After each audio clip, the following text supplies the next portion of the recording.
Good evening and thanks for joining us. I'm Chief Meteorologist Jesse Gunkel with the very latest on this upcoming system. Very active so far. We've been seeing numerous tornado warnings, numerous tornado watches. You can see one that extends from Missouri through Arkansas across northwestern portions of the state, just around the Shreveport area, portions of East Texas, and also another one down near the Houston area. We've also had multiple reports of tornadoes, one in southern Missouri, one in Oklahoma, and obviously again those warnings have been flaring up all evening, along with reports of very large hail and damaging winds with this system. Well, as you see here, that system continues to truck along and move its way quickly towards the east. For us, this is going to be a concern tomorrow morning. Yes, we may see an isolated thunderstorm between midnight and about 6 a.m., but I believe that main line, that's going to be driving through between 6 and most likely 10 a.m. in the morning. That's where we're going to have our biggest impacts here in the capital area. So if you're thinking, can I go to bed?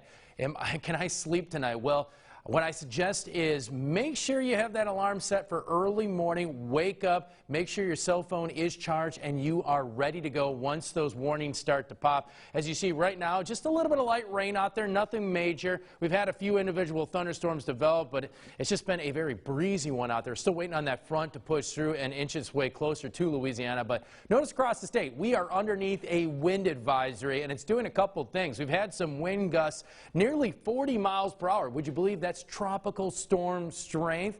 Yeah, we're not seeing the rain with this one, but again, some very strong winds. They are expected to increase as we make our way into early tomorrow morning, and obviously those winds will quickly jump as that system pushes its way into the area. That's where we could expect those wind gusts up to about 75 miles per hour or greater. What it's also going to do, because these winds are driving in from the southeast, well, it's going to push all that water inland from the Gulf of Mexico into the lakes, and that's why there currently is a coastal flood advisory, as we could be seeing our water levels jump by a foot or two. So though the water is getting pushed back into a lot of areas, a lot of bayous and swamps at this point. So here's the big story right now. For tonight, this is from obviously today going into the morning hours of tomorrow until 6 a.m. We fall under a slight risk for severe weather. The greatest risk is an individual thunderstorm or two that could quickly pop and spin, producing a tornado.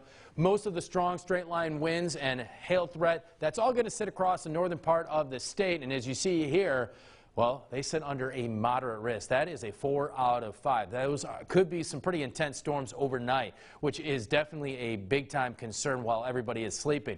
Now, as you notice here, for us, again, a slight risk if you live in Livingston, Tangipahoa, Ascension, Assumption. We're only calling a marginal risk for tonight because I believe the threat, as soon as we get past that 6 o'clock hour tomorrow, notice the difference. What happens here, that the entire viewing area, all of Baton Rouge, all of Houma, all of New Orleans, now included underneath that enhanced risk for severe weather. And as you notice also, we fall underneath that hatched area, and that's mainly for southern Mississippi. What that means is there's a 10% chance for significant severe weather. That means that if we get a tornado, it could quickly jump to an EF2 or greater. Very strong winds with that. We could see also long track tornadoes. We could see wind gusts greater than 75 miles per hour, and we could be seeing hailstones greater than 2 inches in diameter. So again, all important to know as these systems rumble through. So notice again tomorrow, this starts out at 6 a.m. and lasts through the day, but most likely our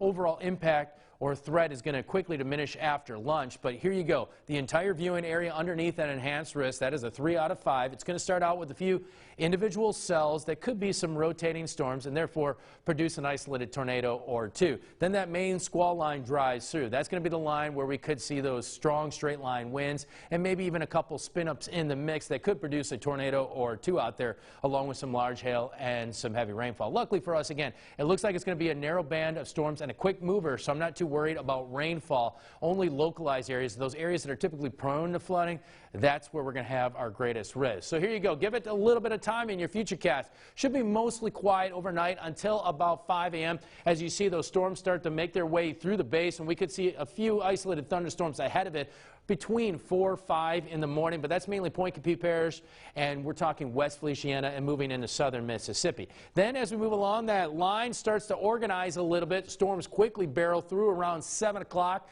and should be moving into West Baton Rouge, East Baton Rouge, the Felicianas, and all the way down towards the coast. And then by the time we get to probably about 8 o'clock, it looks like Livingston, Ascension, Assumption, you guys are going to start to get hit. And then by the time we get to about 9, 10 o'clock, I think that main line will be driving through New Orleans or getting very close around I-55. And then once we get to about noontime, you see that we're on the backside of this system. And guess what? That's when things begin to quiet down. And hopefully even some rapid clearing.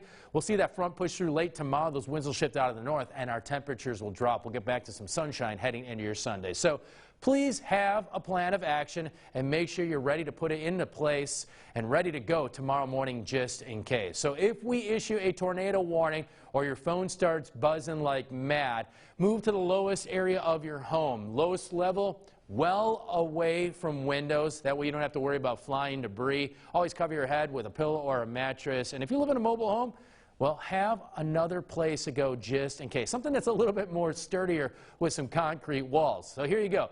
Have multiple ways also to receive warnings. So you can have it on your cell phone. You can receive it obviously through the radio. We can do it also on air, so you can always tune in tomorrow morning. It looks like we're going to continue to stream throughout the entire process out there. Also, a NOAA weather radio. If you don't have one tonight, just maybe think about investing one down the road because it's loud and it'll definitely wake you up early in the morning if a storm pops up there. And again, just if you have the chance, download the app tonight. That way you can get all those warnings early tomorrow morning. And if you need to follow us also on social media. If you have any questions or concerns out there, you can send me a message at meteorologist Jesse Gunkel on Facebook, or you can go to Twitter at Jesse Gunkel. We're going to continue to track these storms overnight and obviously early tomorrow morning when most of the action is going to be moving into the capital area.